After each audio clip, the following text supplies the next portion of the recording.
Today, I'll show you how to add a camera shutter transition to give your videos a smooth and professional touch. Let's get started. First, import your clips into the timeline. Now, head over to the Transitions tab and search for Camera Shutter.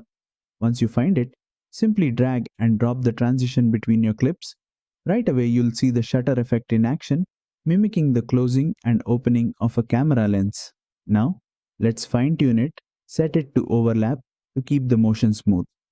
Enable include trimmed frames to ensure a natural transition.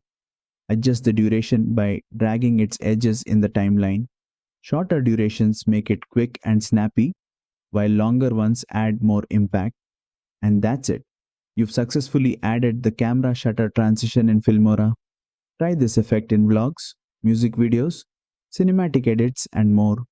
If this tutorial helped, hit the like button, drop a comment, and subscribe for more quick Filmora tips.